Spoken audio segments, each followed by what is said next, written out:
آج تک صرف 2 بندے ملے ہیں جن سے مل کر حقیقتاً خوشی ہوئی۔ ایک صاحب کراچی سے تشریف لائے بزنس مین تھے۔ انہوں نے کہا میں معمولی درجے کا کاروباری شخص ہوں، اپنی تمام ضروریات پوری کرنے کے بعد مجھے ہر مہینے 5,000 روپے بچ جاتے ہیں۔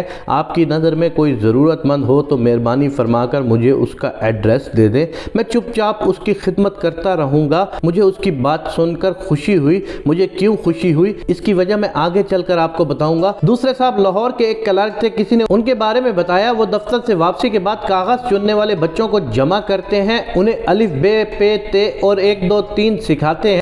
میں ان کی تلاش میں نکل کھڑا ہوا۔ وہ دھرمپورہ میں ریلوے لائن کے ساتھ رہتے تھے۔ میں ان کے گھر پہنچا تو ان کے دروازے پر کاغذ جمع کرنے والے بچوں کے تھیلے اور گٹھڑیاں پڑی تھیں۔ میں ان گٹھڑیوں اور تھیلوں میں سے راستہ بناتا ہوا ان کی بیٹھک میں داخل ہو گیا۔ بیٹھک میں دری بچھی تھی، دری پر 25-30 بچے بیٹھ کر الف انار اور بے بکری پڑھ رہے تھے۔ وہ ایک کونے میں بیٹھے سماعت اور گویائی سے محروم ایک بچی کو اشاروں سے پڑھا رہے تھے۔ میں ان کے قریب بیٹھ گیا۔ ان کے چہرے پر ایک عجیب نور اور ذات میں ایک انوکھا اطمینان تھا۔ مجھے پتہ چلا روز 3 بجے ان کی بیٹھک کھل جاتی ہے، بچے آنا شروع ہو جاتے ہیں۔ بچے سب سے پہلے غسل خانے میں جاتے ہیں، وضو کرتے ہیں، ظہر کی نماز پڑھتے ہیں، گھر میں جو کچھ پکا ہوتا ہے وہ کھاتے ہیں، 1 گھنٹہ پڑھتے ہیں اور پھر اپنے اپنے تھیلے اٹھا کر چلے جاتے ہیں۔ یہ دنیا کا واحد سکول تھا جس میں حاضری کا کوئی رجسٹر نہیں تھا، لیکن اس کے باوجود جس بچے نے ایک بار اس دہلیز پر قدم رکھ دیا وہ پھر اس پیر خانے کا ہو کر رہ گیا۔ میں وہاں 1 گھنٹہ بیٹھا رہا۔ معلوم ہوا اب تک اس سکول کی سینکڑوں برانچیں کھل چکی ہیں۔ حضرت صاحب ہر بیچ میں 2-3 بچوں کو سلیکٹ کرتے ہیں، انہیں 2-2 3-3 گھنٹے پڑھاتے ہیں۔ جب وہ ان کے معیار کے مطابق عالم ہو جاتے ہیں تو وہ انہیں اپنے پاس بٹھاتے ہیں اور ان کے سر پر ہاتھ پھیرتے ہیں اور میٹھی آواز میں کہتے ہیں جاؤ اور اپنے جیسے دوسرے بچوں کو یہ سب کچھ سکھا دو۔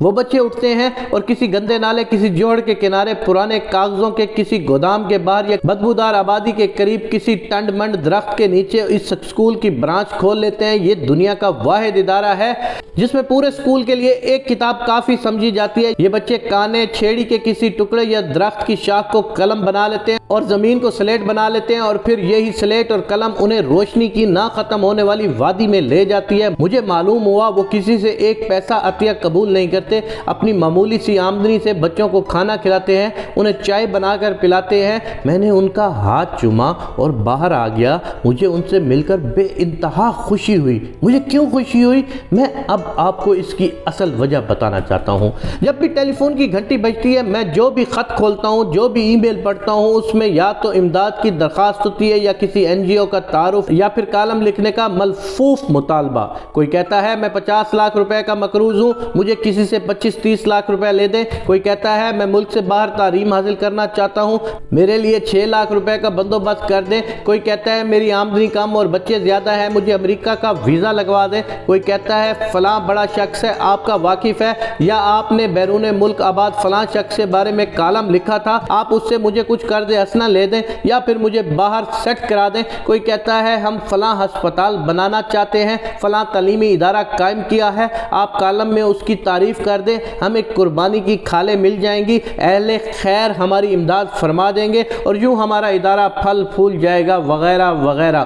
یہ سلسلہ جب دنوں سے مہینوں اور مہینوں سے برسوں تک پھیلتا ہے تو انسانی صبر جواب دے جاتا ہے اور اس وقت شدید خواہش پیدا ہوتی ہے کہ اس ہجوم میں کوئی نہ کوئی ایسی آواز ہو جو قریب آ کر کہے میں امداد لینے نہیں امداد دینے والا ہوں۔ کوئی ایسا ضرور ہو جو کسی بیرونی امداد کے بغیر کوئی ادارہ چلا رہا ہو، جسے کچھ حاصل کرنے کا لالچ نہ ہو، جس نے باہر چندے کا باکس نہ رکھا ہو۔ یقین فرمائیے مجھے آج تک صرف یہ 2 حضرات ملے ہیں۔ پہلے صاحب نے جب یہ کہا میں ضرورت مندوں کی اتنی ضرورت پوری کر سکتا ہوں تو دل خوشی سے جھوم اٹھا، اور جب میں نے دوسرے سے عرض کیا حضور میں بچوں کے لیے پانی کا 1 کولر اور 1 نئی دری پیش کرنا چاہتا ہوں، وہ مسکرائے اور آہستہ آواز میں بولے بیٹا ہمیں اس کی ضرورت نہیں ہے۔ پانی کے لیے گھر میں گھڑا موجود ہے، اس کا پانی بھی ٹھنڈا ہوتا ہے اور میٹھا بھی۔ آپ اس وقت جس دری پر بیٹھے ہیں وہ بھی ٹھیک ٹھاک ہے، 1-2 سال نکال جائے گی، اس دوران میری بیوی نئی دری بن لے گی اور ہم اس کی جگہ وہ بچھا لیں گے۔ چھت پر پنکھا موجود ہے، کتابوں کی ہمیں ضرورت نہیں ہوتی، ایک کتاب 2-3 سال نکال جاتی ہے۔ لکھنے کے لیے کاغذ اور پنسلیں بچوں کو کوڑے سے مل جاتی ہیں، بچوں کی دال روٹی اور چائے کے لیے میری تنخواہ کافی ہے۔ ہاں البتہ کبھی کبھی وضو کے لیے پانی کم پڑ جاتا ہے، لیکن وہ بھی بچے سرکاری نلکے سے بھر لاتے ہیں۔ بس اللہ کا کرم ہے، ہم بہت سکھی، بہت خوش۔ میں نے رقم کے لیے اصرار کیا تو وہ خوشبودار لہجے میں بولے، بیٹا اللہ کو اوپر والا ہاتھ نیچے والے ہاتھ سے زیادہ پسند ہے۔ تمہیں نہیں لگتا کہ ہمیں اللہ کا پسندیدہ بندہ ہونا چاہیے یا اللہ کے پسندیدہ لوگوں میں شامل ہونا چاہیے؟ میں نے عرض کیا، میں اللہ کے لیے دینا چاہتا ہوں۔ انہوں نے کہکا لگایا، لینے والا ہاتھ اللہ کا نہیں ہوتا۔